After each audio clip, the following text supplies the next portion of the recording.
Mama, please don't die. Please don't leave us. 12-year-old Kofi whispered, his small hands clutching his mother's burning fingers as she lay gasping on the thin mattress that reeked of sweat and sickness. Beside him, his twin brother Kwame pressed a wet rag to their mother's forehead, the cloth already warm from her fever. The empty medicine bottles on the wooden crate mocked them. 5 days without treatment, and their mother's rattling breath grew weaker with each passing hour. Hello, gorgeous family. Welcome to Luxurious Obsession Stories. If you're ready for the most devastating tale of love, desperation, and family secrets that will absolutely destroy you emotionally, smash that subscribe button right now. This story will grab your heart and never let go. Drop a heart if you're ready to ugly cry with us. The cock hadn't even crowed when Kofi's eyes snapped open to the sound that haunted his nightmares. His mother's violent coughing. Each cough tore through the silence like broken glass, followed by a wet, gurgling sound that made his stomach twist with terror. Cough, gasp, silence, cough, gasp, silence. Kwame was already awake on his sleeping mat, staring at the rusted zinc ceiling with wide, frightened eyes. They had learned to count the seconds between their mother's coughs. When the silence stretched too long, they held their breath, waiting to see if she would breathe again. "Mama," Kofi whispered into the darkness of their one-room shack. No answer, just the sound of labored breathing from the corner where their mother lay on a mattress so thin they could feel every wooden plank beneath it. Kofi crawled across the cold concrete floor to where Akosua lay curled under a faded wrapper that had once been bright yellow. Now it was the color of old bones. His mother's face was slick with sweat, her lips cracked and pale, her cheeks hollow from the weight she'd lost. At 32, she looked like an old woman dying alone. "Mama," Kwame whispered, joining his brother beside the mattress. "Are you awake?" Their mother's eyes fluttered open, unfocused and glassy with fever. It took her several seconds to recognize her son's faces in the dim light filtering through the cardboard they'd taped over the broken window. "My boys," she breathed, her voice like sandpaper on wood. "What time is it?" "Early, Mama," Kofi said, his throat tight with unshed tears. "Before sunrise." Akosua tried to sit up but collapsed back against the flat pillow that smelled of medicine and desperation. Her breathing came in short, shallow pants, like she'd been running for hours. "The pain," she whispered, pressing her hand to her chest. "It's getting worse." Kwame reached for the plastic bottle of cough syrup on the wooden crate beside the mattress. Empty. He shook it anyway, hoping for a miracle, but heard only hollow plastic. "It's finished, Mama," he said, his voice cracking. Their mother closed her eyes, and a single tear rolled down her temple into her hair. "How much do we have?" she asked without opening her eyes. The twins exchanged a look. They had counted their savings every night for the past week, hoping somehow the coins would multiply while they slept. 12 cedis, Kofi said quietly. "The medicine costs 200, Kwame added. The silence that followed was heavier than the humid morning air that pressed against their skin like a wet blanket. "We'll find a way, Mama," Kofi said with false confidence. "We always do." But they all knew this was different. This wasn't about food or school fees or clothes. This was about life and death, and they were running out of time. Outside their shack, Jamestown was waking up. They could hear Mrs. Comfort next door scolding her children to get ready for school, the distant sound of lorries honking on the main road, and the call of the bread seller making his morning rounds. Normal sounds, life-continuing sounds. Sounds that reminded them that while their world was falling apart, everyone else's world kept spinning. "I'm hungry," Kwame whispered, though he immediately looked guilty for saying it. Their mother's eyes opened again, filled with the kind of pain that had nothing to do with her illness. "There's bread," she said, "in the cupboard. Share it." Kofi knew there was no bread. There hadn't been bread for 2 days, but he stood up and walked to the small wooden cupboard anyway, making noise as he pretended to search. "Can't find it, Mama," he called out softly. "We'll get some later." "We already ate," Kwame added quickly. "This morning before you woke up." Their mother nodded, too weak to question their lies. The twins had perfected the art of lying about food. They took turns eating on the days when there was only enough for one. They told their mother they'd eaten at school when there was no lunch money. They pretended to be full when their stomachs cramped with hunger. Anything to keep her from worrying. Anything to let her use what little strength she had to fight the sickness eating her alive from the inside. By midday, the heat had turned their shack into an oven. The zinc roof radiated waves of heat that made the air shimmer, and their mother's fever climbed higher. Kofi sat on the concrete floor, counting their money for the 100th time. 12 setis and 30 pesewas. The coins were warm in his palm, some of them sticky from handling. "Maybe we can borrow," Kwame suggested, though they both knew they'd already tried everyone. "From who?" Kofi asked. "Auntie Amma said she doesn't have money for her own children's medicine. Uncle Kojo won't even look at us anymore since we couldn't pay back the 5 setis." They had spent weeks begging, door to door through Jamestown, explaining about their mother's sickness, promising to pay back with interest. Some people gave them a few pesewas out of pity. Most just shook their heads and closed their doors. "The church?" Kwame tried. "Pastor said they'll pray for us," Kofi replied bitterly. "But prayers don't buy medicine."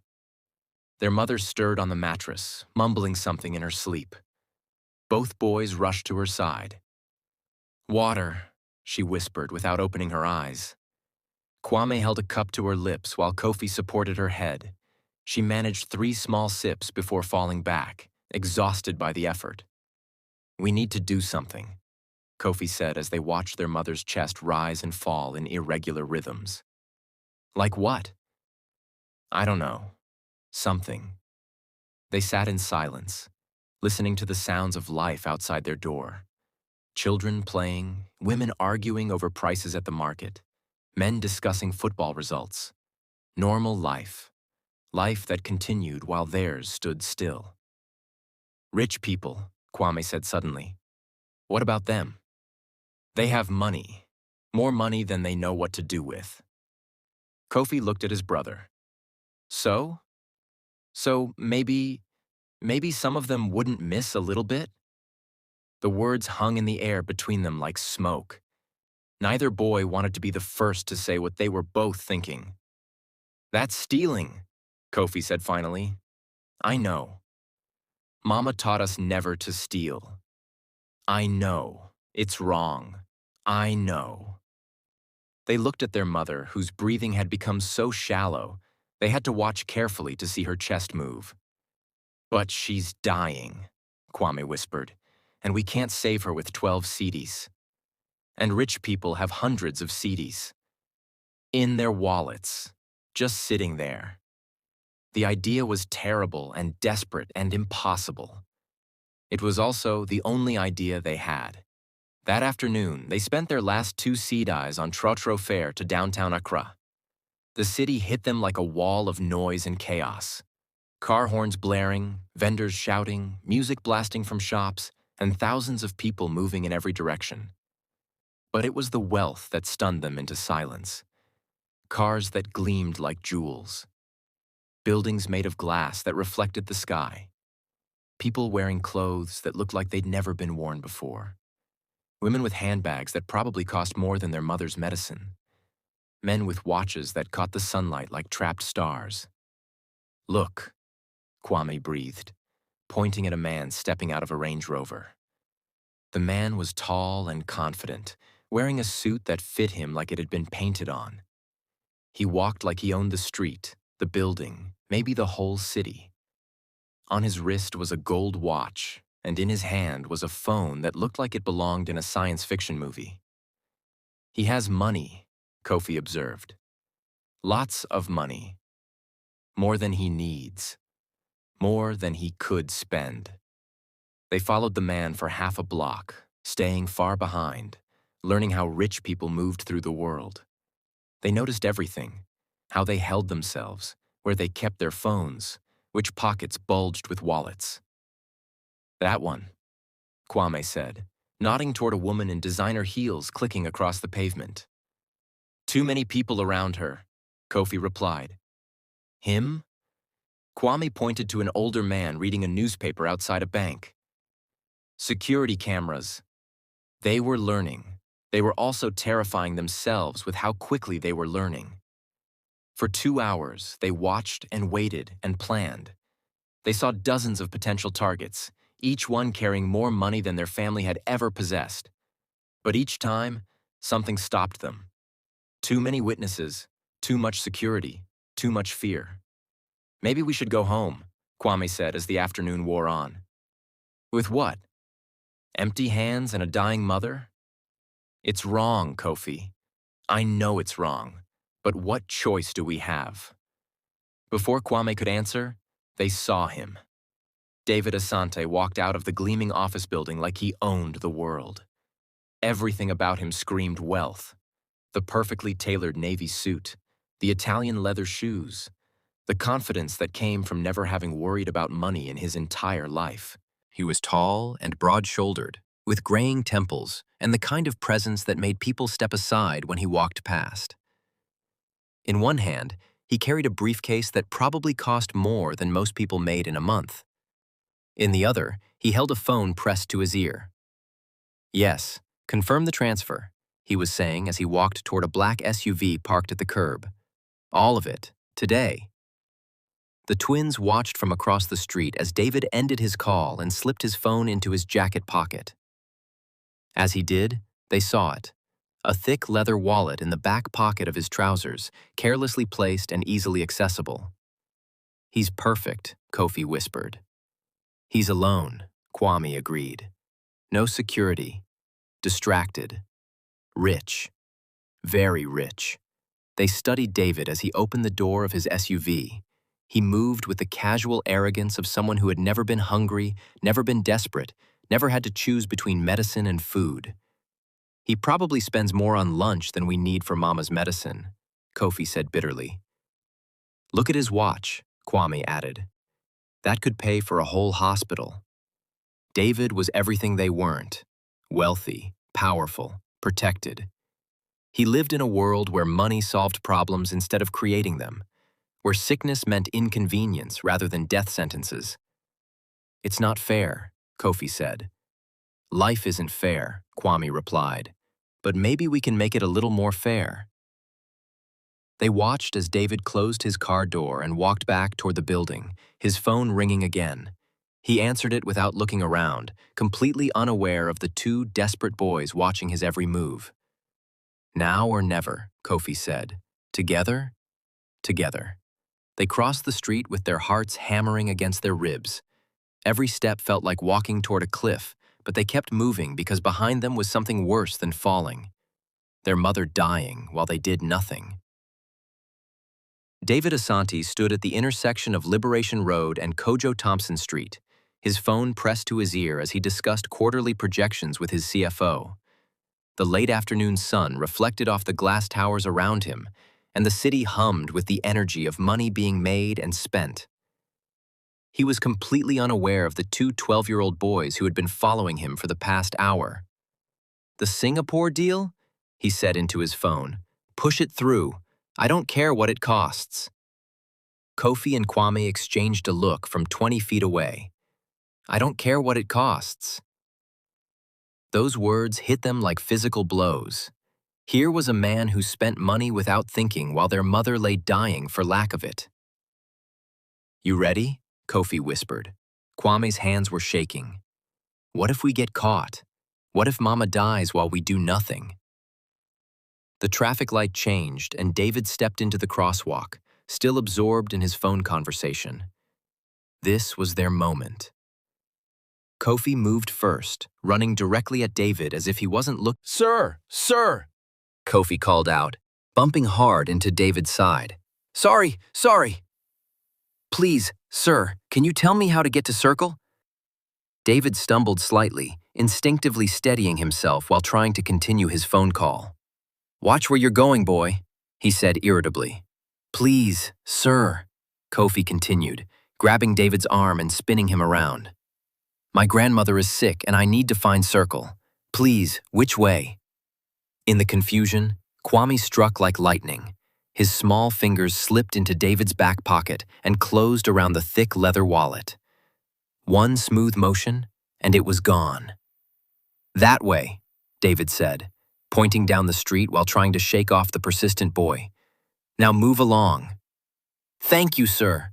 Thank you," Kofi called out, already backing away. It took David 3 more seconds to realize something was wrong. His hand went automatically to his back pocket, and his face changed completely when he found it empty. "Hey!" he shouted, his phone call forgotten. "Hey! You boys!" But the twins were already running. They sprinted through the crowded streets like their lives depended on it, which, in a way, they did. Behind them, David's voice boomed over the traffic noise. "Stop those boys! Thieves! Someone stop them!" People turned to stare, but the twins were small and fast and desperate. They ducked between cars, leaped over gutters, and disappeared into the maze of side streets that only locals knew how to navigate. They didn't stop running until they reached an abandoned construction site 3 miles away. Only then did they collapse against a concrete wall, their chests heaving and their hearts beating so fast they thought they might die. "We did it," Kwame gasped. "We actually did it," Kofi panted. For several minutes, they just sat there, trying to catch their breath and process what they had done. They had crossed a line they could never uncross. They were thieves now. But they were also their mother's last hope. With trembling hands, Kofi opened the leather wallet. It was heavier than he'd expected, made of soft brown leather that probably cost more than their family spent on food in a month. Inside was more money than they had ever seen in their lives. Cetus, dollars, euros, thick stacks of bills held together with gold clips, credit cards with names embossed in silver, business cards for companies they'd never heard of, and identification that told them their victim's name, David Asante. "How much?" Kwame whispered. Kofi counted quickly. More than 5,000 cetus, maybe 10,000. "We only need 200. "I know. We take what we need and return the rest." "How?" "We don't know where he lives." They stared at the money, overwhelmed by the magnitude of what they'd stolen. This wasn't just medicine money. This was life-changing money. "We're not greedy," Kofi said firmly. "We take what Mama needs, nothing more." "We're not real thieves," Kwame agreed. "We're just desperate." Kofi began separating the money they needed from the rest when something slipped from between the bills and fluttered to the ground. A photograph. Kwame picked it up, and the world stopped spinning. The woman in the picture was young, maybe 20, with bright eyes and a radiant smile. She was wearing a simple yellow dress and standing in front of a church, looking like she'd just heard the best news of her life. She looked exactly like their mother. "Kofi." Kwame's voice was barely a whisper. "Look." Kofi looked, and his hands began to shake so violently he nearly dropped the wallet.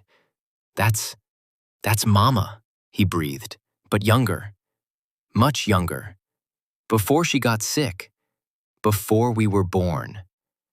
They stared at the photograph in stunned silence. Their mother's face smiled up at them from 13 years in the past, frozen in a moment of pure happiness they had never seen in real life. Slowly, Kofi turned the photograph over. Written on the back in faded blue ink, in handwriting they didn't recognize, were the words, "My beautiful Akosua. Forever yours, David." The twins looked at each other with wide, terrified eyes. "David," Kofi whispered. "David Asante," Kwame said, looking at the identification in the wallet. "The man we just robbed. Our father." The photograph slipped from Kwame's nerveless fingers and drifted back to the ground, where it lay between them like evidence of a crime they hadn't known they were committing. They had stolen from their own father, the father who had abandoned them, the father who had more money than he could spend while his sons begged for coins to save their mother's life. "He left us," Kofi said, his voice hollow. "He left Mama to die. He left us to starve. While he lived like a king, the shock was giving way to something else now, something hot and bitter and poisonous. Rage. He has all this money," Kwame said, his voice shaking with emotion. "All this money, and he never sent us even one CD. He let Mama get sick. He let us go hungry. He didn't care if we lived or died." Kofi picked up the photograph and stared at his mother's young, happy face. When was the last time he'd seen her smile like that? When was the last time she'd looked anything but tired and worried and sick? "We're keeping it," he said suddenly. "What?" "All of it. Every CD. He owes us 13 years of child support." "Kofi." "No." Kofi's voice was hard now, harder than any 12-year-old's voice should be. He made his choice 13 years ago. He chose his comfortable life over his family. Well, now we're choosing our mother over his comfort. Kwame stared at his twin brother, seeing something in Kofi's eyes that hadn't been there an hour ago. Something cold and determined and frightening. "We take what we need from Mama's medicine," Kwame said carefully. "That's what we came for." "We take what he owes us," Kofi replied. "And he owes us everything." The photograph lay between them, their mother's smile a reminder of happiness stolen and love abandoned. In the distance, they could hear the sounds of the city continuing its daily business, unaware that two children had just discovered the worst kind of betrayal. Their father was alive and wealthy and had never cared enough to find them. But now, they had found him. The journey back to Jamestown felt like traveling between two different worlds. In their pockets, they carried more money than their family had ever possessed, but their hearts were heavy with the weight of discovery. David Asante, their father. The man who had smiled at their mother in the photograph, who had written "Forever Yours" on the back, who had somehow disappeared from their lives completely. "What do we tell Mama?" Kwame asked as they rode in the back of a shared taxi. "About the money or about him?" "Both." Kofi stared out the window at the city flowing past, the wealth giving way to poverty as they moved from the gleaming downtown to the crowded, dusty neighborhoods where real people lived real lives. "We tell her we found a way to get the medicine," he said finally. "We don't tell her how. And about our father? We ask her to tell us the truth, all of it." The taxi dropped them at the edge of Jamestown as the sun was beginning to set. They walked through the familiar maze of narrow alleys and corrugated iron shacks, past neighbors they'd known their whole lives, past the corner where they'd played as children before their mother got sick and childhood became a luxury they couldn't afford. Nothing had changed in the few hours they'd been gone, but everything felt different. They were different. The boys who had left that morning to beg for medicine had returned as thieves, carrying more money than their neighbors would see in a year. "Kofi, Kwame," Mrs. Comfort called from her doorway. "How is your mother today?" "Better," Kofi lied smoothly. "Much better." "Praise God," Mrs. Comfort replied. "I've been praying for her." Prayers. Everyone had prayers for their mother. No one had money, but everyone had prayers. Their shack looked smaller when they returned, shabbier and more desperate. The contrast with the gleaming city they just left was jarring. Two worlds, separated by a few miles and an ocean of opportunity. Their mother was awake when they entered, propped up against the wall with her eyes closed. She looked like she'd grown thinner in the few hours they'd been gone, her cheeks more hollow, her breathing more labored. "Mama?" Kwame said softly. Her eyes opened, taking several seconds to focus on their faces. "My boys," she whispered, "where have you been?" "Getting medicine," Kofi said, pulling out enough bills to cover the prescription. "We found a way." Their mother stared at the money in confusion. "How much is this?" "Enough," Kwame said quickly. "More than enough." "But where did you get it? We don't have this kind of money." The twins exchanged a look. They had practiced this conversation on the way home, but now that the moment was here, the lies felt heavy on their tongues. "Someone helped us," Kofi said. "A kind person who heard about your sickness." "What kind person?" "Someone from the city. They said they wanted to help." Their mother's eyes narrowed slightly. Even sick and weak, she knew her sons well enough to recognize when they weren't telling the whole truth. "Show me," she said. Kwame handed her the money, and she examined it carefully. The bills were crisp and new, the kind that came from banks rather than street trading. "This is a lot of money," she said slowly. "More than you need for medicine." "The person said we should buy food too," Kofi added quickly, "and maybe some things for the house." Their mother was quiet for a long moment, studying their faces. "You're lying to me," she said finally. "Both of you. I can see it in your eyes." The boys looked at the floor, unable to meet her gaze. "We got the money," Kwame said quietly. "That's what matters. How you got it matters too." "Why?" Kofi's voice was sharper than he intended. "Why does it matter how we got it if it saves your life?" "Because how we do things matters as much as what we do. Even if you die? Especially if I die." Kofi felt the anger rising in his chest again, the same anger that had consumed him when he discovered the photograph. Anger at the unfairness of it all, at the way the world was divided between people who had everything and people who had nothing. "Mama," he said, his voice tight with emotion. "What do you know about David Asante?" The change in their mother's face was immediate and dramatic. All the color drained from her cheeks, and her hand went instinctively to the thin gold chain around her neck. "Where did you hear that name?" she whispered. "Answer the question," Kofi said, his voice harder than it had ever been. "Kofi," Kwame warned, but his brother continued. "Is David Asante our father?"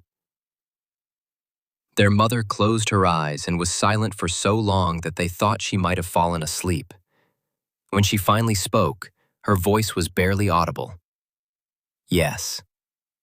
"And where is he now?" "I don't know." "You're lying." "Kofi," Kwame said sharply. "She's lying, and I'm tired of lies. Where is David Asante, Mama?" Their mother opened her eyes, and they were filled with tears. "He lives in Accra," she said quietly. "He's a successful businessman. He has a company, houses, cars, everything money can buy." "And he knows about us?" Their mother was quiet again. "Does he know about us?" Kofi repeated, his voice rising. "No," she whispered. "He doesn't know." "Why not?" "Because I never told him." The silence that followed was deafening. Outside, they could hear the normal sounds of evening in Jamestown. Children playing, women cooking, men discussing the day's events. Inside their shack, the weight of 13 years of secrets pressed down on them like a physical force. "Why?" Kwame asked finally, his voice small and confused. Their mother struggled to sit up straighter, wincing with the effort. "Because he had a different life," she said. "A wife, responsibilities. I couldn't destroy that." "What about us?" Kofi demanded. "What about your responsibilities to us?" "I chose to protect you." "From what? From having a father who could take care of us? From having a father who might reject you?" The words hung in the air like smoke from a fire they couldn't put out. "So you let us grow up poor instead," Kofi said bitterly. "You let us struggle and starve and watch you die because you were afraid he might not want us." "I thought I was doing the right thing." "The right thing would have been giving us a choice." Their mother began to cry then. silent tears that rolled down her thin cheeks and disappeared into her hair. "I'm sorry," she whispered. "I'm so sorry. I thought I could take care of you myself. I thought I was strong enough." Kwame moved to comfort her, but Kofi remained standing, his fists clenched at his sides. "Well, you weren't," he said, "and now we had to find our own way to save you." "What does that mean?" Kofi pulled the photograph from his pocket and held it in front of his mother's face. "It means we found David Asante ourselves." To be continued. The revelation is about to get even more devastating in part 2. What happens when David discovers who really stole his wallet? How will he react when he learns he has two sons who needed him all along? Will this broken family find a way to heal? Or will the pain of 13 years of separation be too much to overcome? Smash that subscribe button and hit the notification bell because part 2 drops tomorrow and you will not want to miss it. This story is about to take a turn that will leave you absolutely speechless. Comment below, Team Kofi or Team Mama? Who do you think is right in this devastating family drama?